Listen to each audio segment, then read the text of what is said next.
Hi Kiyomi, so I have a new question for one of our followers, which is, there is a colleague of mine that is a trigger. I find him a nice guy, but I feel like I am cheating on my partner if I'm happy to work with him and I obsess about the fact that I love my partner. Feeling happy or attracted to him is a trigger and I feel guilty if I ask for help to this colleague. How can I do exposure? This is a great question, and I think that everyone, or a lot of people with ROCD can relate to finding other people attractive as being a trigger. And the reason as to why finding other people attractive is a trigger is because there's a sensation that happens in the body, there's an emotion that arises, and a lot of people with ROCD are terrified of their emotions. So they have this belief that their emotions or the sensation is going to take over them and they can't control it. The work that we do with Awaken into Love is a lot about trusting ourselves, a lot about stepping back, recognizing that our emotions are not us, and being able to have tools to be able to work with the emotions so they don't control us, but more so inspire us. So if I'm working on this question from a relationship perspective, right, because we're trying to work with the relationship perspective and the ROCD perspective, is to acknowledge that being human means finding other people attractive, finding the world attractive, being drawn to things. So being human is being drawn to things that are beautiful, being drawn to things that are appealing to you, right?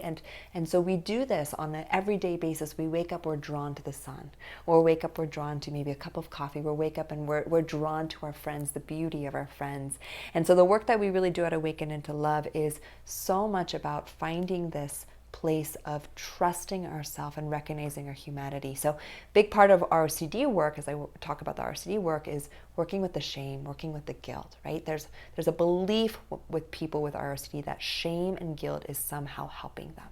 It's somehow going to give them an answer that they're looking for. If they shame themselves so much, or if they guilt themselves so much for finding another person attractive, then they will somehow, one, not find that person attractive anymore, or in some way their guilt is showing their love for their partner.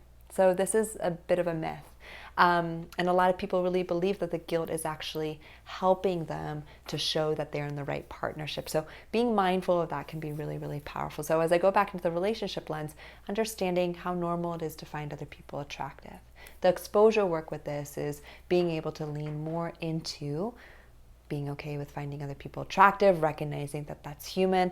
And as you start to do the work with Awaken into Love and ROCD work, you learn to build trust. You learn to recognize that the muscle of that trust itself is really a muscle, and to lean more and more into that gives you a sense of more empowerment and allows you to be able to work with situations and then get to the part where you might celebrate finding other people attractive. It might inspire you. You might feel a creativity to it versus finding other people attractive as a threat.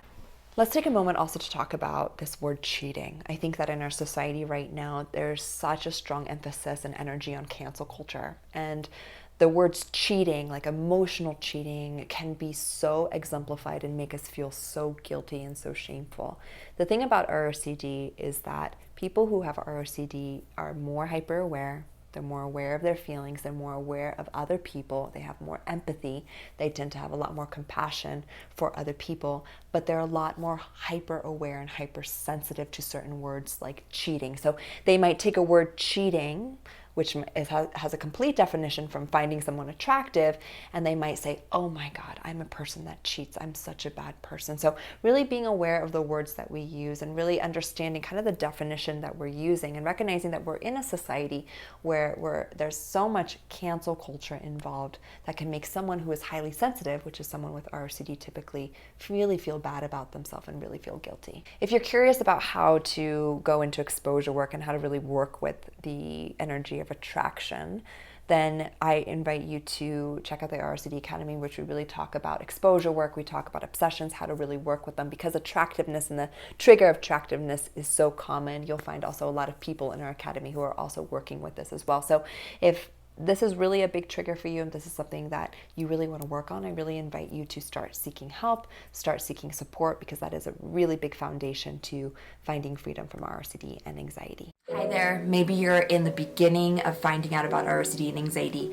Maybe you're in the middle, or maybe you're so familiar with it for what it feels like a long time. Either way, we want you to know that you're not alone and we really understand how you're feeling. We also truly understand what it's like to not have friends, family, and even professionals understand ROCD or relationship anxiety. That's why we have experienced experts in this field who are here to help you one-on-one with all of the suffering that you're going through, to take your hand and show you step by step on how to find freedom from this suffering. I want you to know that you deserve to have someone who truly understands ROCD and relationship anxiety. You deserve to have someone that you can go to that feels safe and understands and doesn't trigger you or tell you immediately that you need to break up with your partner. You deserve to have someone who sees you and helps you through this journey that can feel so alone.